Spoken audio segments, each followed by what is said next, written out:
Сәлеметсіңдер ме оқушылар? Көңіл күйлерің қалай? Жақсы. Өте жақсы. Ал енді сабағымызды бастаймыз. Қазір барлығымыз осында шығамыз. Келе қойыңдар. Бір қатарға тұрамыз. Ал екі оқушы алдына шыға қойсын. Екі оқушы алдына шыға қойсын. Бәріміз тұрамыз, бір қатарға тұрамыз.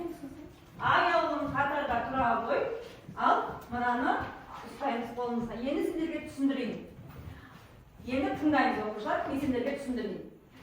Адал азамат негізінде адалдық, шыншылдық, құндылығы таныстырылып, оқушылардың өтірік айтпау, әділ болу, шындықты қорғауға бағытталған кішігірім дұрыс әдісін, яғни дұрыс сызығымен біз ойын ойнаймыз. Кішігірім дұрыс па, әлде бұрыс па?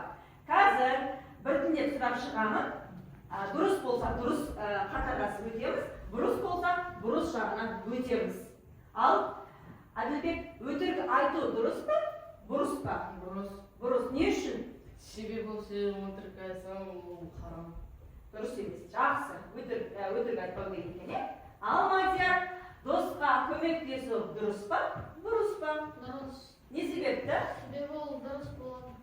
Дұрыс болу неміз? Жақсы, қабылдаймыз.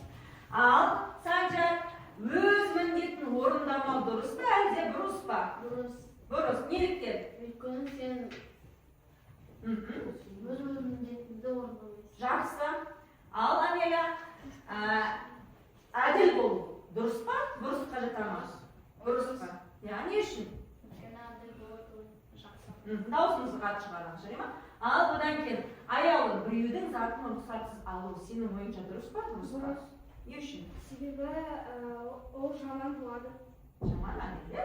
Жақсы, қабылдаймыз. Амина, әдейі қате айту бұл дұрысқа жатқызамыз ба, бұрысқа жатқызамыз ба? Бұрыс. Өйткені ол жақсы емес. Жақсы, қабылдаймыз. Ал Ералы, көшіріп алдау сенің ойыңша дұрыс па, бұрыс па? Дұрыс. Не үшін? Өйткені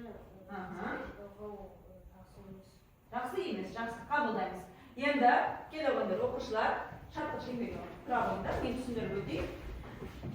Енді қараңдар оқушылар, бізде біреуді алдау, біреуді арбау, не болмаса дәптерімізден көшіріп алу, біреуге қиянат жасау, біреудің сөзіне еру, шындыққа сенбеу, бұның бәрі дұрыс емес. Біз үнемі не істеуіміз керек?